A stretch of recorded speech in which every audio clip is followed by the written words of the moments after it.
Yo, what's going on guys, Camille here. In this video I'm going to be reviewing the new 5-star polearm, the Staff of the Scarlet Sands. It's the new new signature weapon. It's going to be coming out at 3.1 on the new weapon banner. So without further ado, please don't forget to leave a like, subscribe to the channel, and let's begin. Alright, so let's get right into it.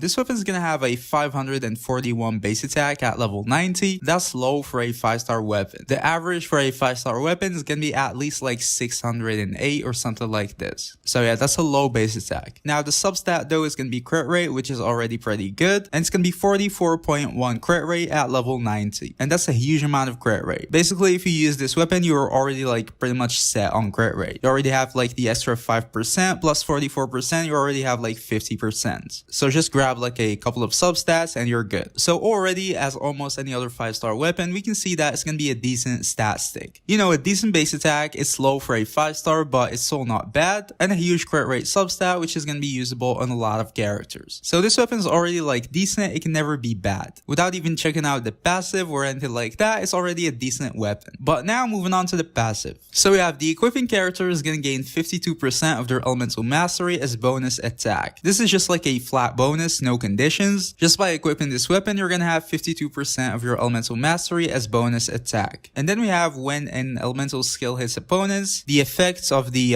Dream of Scarlet Sands will be gained for 10 seconds. The equipping character can gain 28% of their elemental mastery as bonus attack, and it's going to have a maximum of 3 stacks. So if your elemental skill hits opponents 3 times, you can get the maximum effect. So at a total, if you got like 3 stacks, this weapon is going to give you 136% of your elemental mastery as bonus attack. Keep in mind this if you got the maximum 3 stacks. A more realistic option is going to be only 1 stack, and it's going to give you 80% of your elemental mastery as bonus attack, which is still pretty good. Obviously at refinements 5, this is gonna double. You're gonna gain 104 as the base, and then for each stack you're gonna gain 56%. You can see the increases by refinements in here. Now just quickly, if you guys don't know how it works, I'm just gonna give you a quick example. Say a character is gonna have like 200 elemental mastery, and you're gonna have 1 stack on this weapon. So you're gonna gain the 52% flat bonus, and then an extra 28% from the 1 stack. So that's gonna be a total of 80%. So 80% of your elemental mastery is going to be 160. So that means you're going to gain an extra 160 attack. Not 160%, no, just like an extra 160 flat attack bonus. So if your character had like 1,500 attack, now we're going to have like 1,660. So that's how the effects is going to work. Now if you guys didn't notice yet, this effect is very similar to another weapon, which is the Staff of Homa. The Staff of Homa is going to increase your attack based on your HP, and to be honest, they give like pretty similar attack buffs. For example, the Staff of Homa, let's say a character is going to have like 15,000 HP. The Staff of Homa is going to give you 0.8 out of that as attack bonus. So that's going to be, that's going to be an extra 120 attack. So that's almost like pretty similar. The Staff of Homa can give you more if you're below like 50% HP. It's going to be more like, 1.8. It's going to be more like 270, but it's easier to get elemental mastery on a character than HP. So generally on a character who needs elemental mastery, you're going to have like maybe 300 elemental mastery or something like this. And with that, they're going to be pretty similar, especially if you got more than like 1 stack on the Staff of Scarlet Sands. Now, of course, the Staff of Homa is going to have a higher base attack, but the Staff of Scarlet Sands is also going to have a higher substat. So you can say it's almost like they're the same.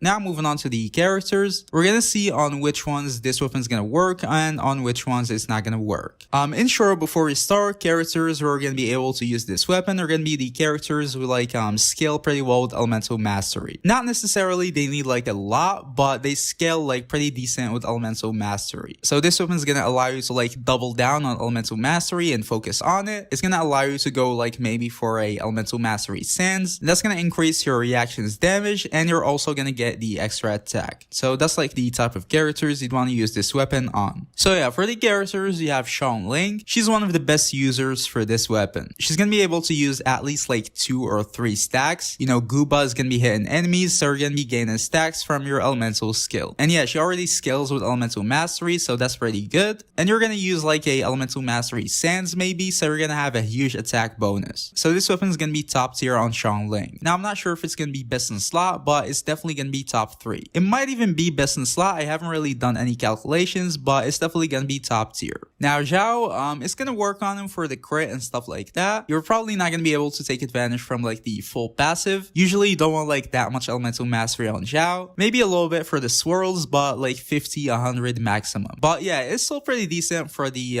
like raw stats, but generally I wouldn't really prefer it on Zhao. It's gonna be like an A tier weapon for Zhao, I would say.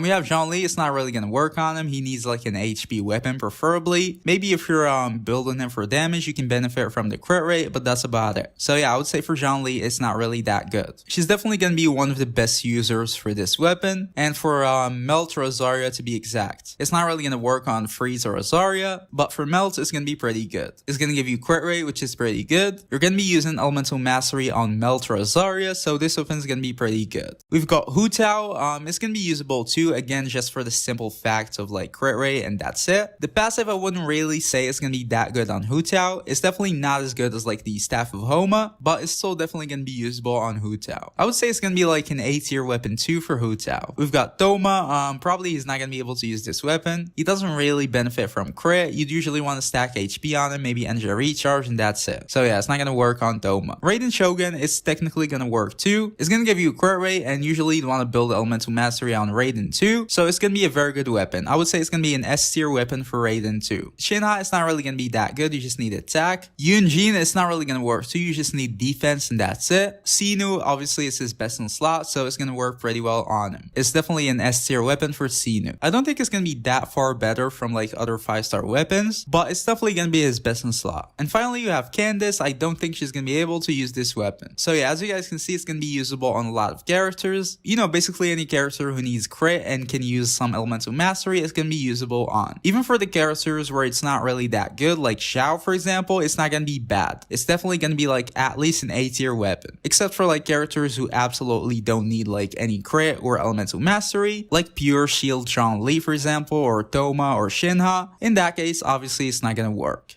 Okay, so now for the final thoughts. Should you wish for this weapon or not? I would say it's actually a very, very good weapon. It's probably like top 3 polearms in my opinion. As I explained before, it's gonna have like almost similar value to the Staff of Homa. Maybe even a little bit better because more characters need elemental mastery than HP. So we're gonna be able to convert that elemental mastery to attack. And obviously a lot of characters can use that. Especially with Dendra right now, a lot of characters are gonna need elemental mastery. So yeah, should you wish? I would say yes. If you need a polearm, then go for it. I don't think it's gonna be like the best polearm, but that's due to the fact we already have like great polearms in the game. I still think something like the Jade Spear is gonna be better than this and have like more overall value, but the Staff of Scarlet Sands is definitely gonna have very, very good value too. Add to that the fact that it's probably gonna be coming out with the LG for the end, which is also a great weapon, so that banner is gonna be pretty good. We're also gonna have the 4-star sword, I think, on the banner. I'm not really sure if it's the first or the second banner, which is also a good sword. So yeah, I did review that sword